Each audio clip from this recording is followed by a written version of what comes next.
ओहो वेलकम। आज के episode bed time stories bye Santa पर। प्यारे बच्चों, चलो मैं आपको अपनी टॉय फैक्ट्री लेकर चलता हूँ, जहाँ एल्व्स आपके लिए प्यारे प्यारे टॉयज बनाते हैं। ये देखो, एल्व्स कितनी मेहनत से आपके लिए गिफ्ट्स तैयार कर रहे हैं। अब टाइम आ गया।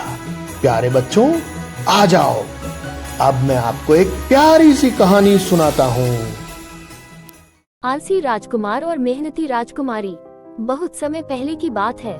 दूर दूर तक फैले हरे भरे मैदानों, ऊंचे पहाड़ों और चमकती नदियों के बीच एक विशाल राज्य था। उस राज्य का नाम था सूर्यगढ़।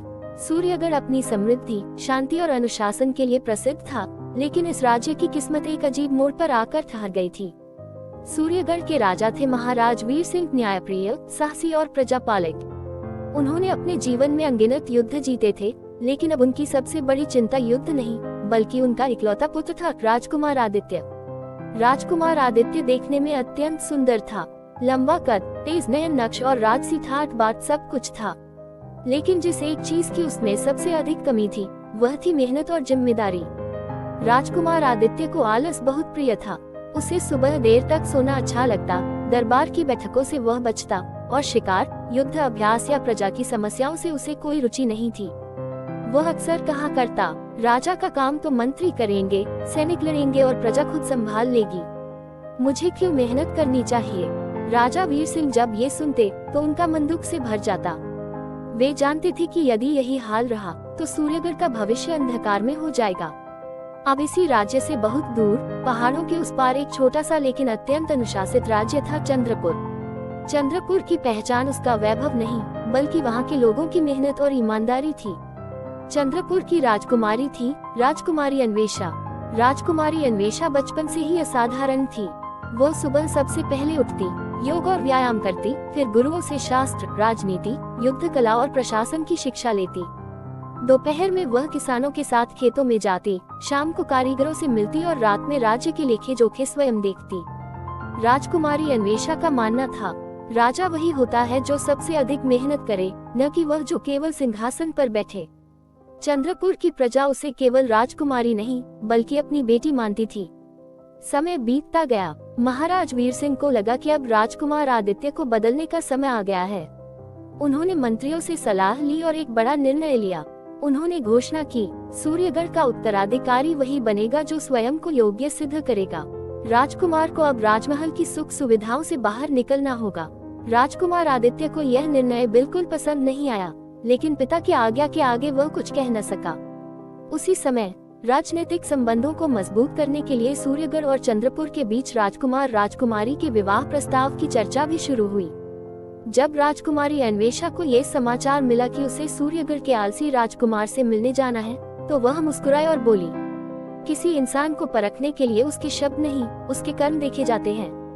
राजकुमार और राजकुमारी की पहली मुलाकात सूर्यगढ़ के बाग में हुई। राजकुमार आदित्य रेशमी वस्त्रों में सजा, आराम से झूले पर बैठा था। राजकुमारी अन्वेषा साधारण लेकिन गरिमामय वस्त्रों में खड़ी थी।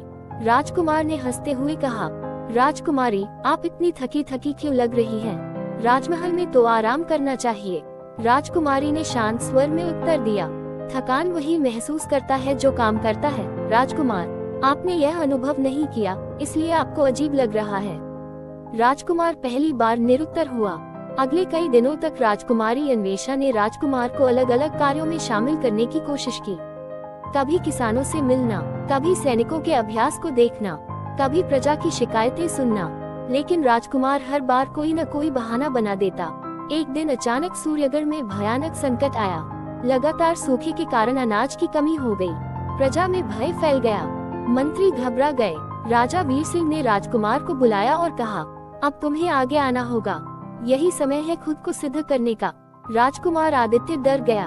उसके पास न अनुभव था, न धैर्य। तभी राजकुमारी अन्वेषा आगे आई। उसने कहा, महाराज, अनुमति हो तो मैं प्रबंधन संभालूं। राजकुमार मेरे साथ रहेंगे। राजा ने सहमति दी। राजकुमारी ने तुरंत कार्य शुरू कर दिया। उसने अनाज का सही वितरण कराया, पानी के स्रोतों की मरम्मत करवाए, पड़ोसी राज्यों से समझदारी से सहायता मंगवाए। राजकुमार शुरू में बस देखता रहा, लेकिन धीरे धीरे उसने समझना शुरू किया। पहली बार उसने देखा कि मेहनत कैसे संकट को अवसर में बदल देती है। एक दिन वह स्वयं राजकुमारी के पास आया और बोला, मुझे सिखाए, मैं बदलना चाहता हूँ। राजकुमारी ने मुस्कुराकर कहा, मेहनत सिखाई नहीं जाती राजकुमार, ये तो रोज की आदत से आती है। कल सूरज निकलने से पहले तैयार रहिए। अगले कई महीनों तक राजकुमार ने कड़ी मेहनत की। उसके हाथों में छाले पड़े, शरीर थकता था, लेकिन आत्मा मजबूत होती जा रही थी। वही आलसी राजकुमार अब सबसे पहले उठता, प्रजा की बात सुनता और निर्णय लेना सीखता।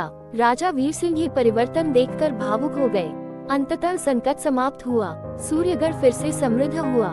दरबार में राजा ने घोषणा की, आज मुझे गर्व है कि मेरा पुत्र राजा बनने योग्य बन चुका है। और इस परिवर्तन की असली वजह है राजकुमारी अन्वेषा। राजकुमार आदित्य ने सबके सामने कहा, अगर मेहनत की रानी मेरे साथ न होती तो मैं कभी राजा बनने लायक न बनता।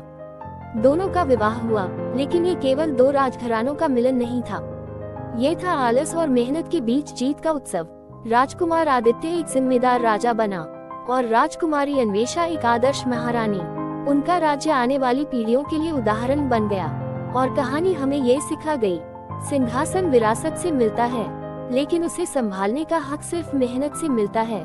तो बच्चों, गुड नाइट, स्वीट ड्रीम्स।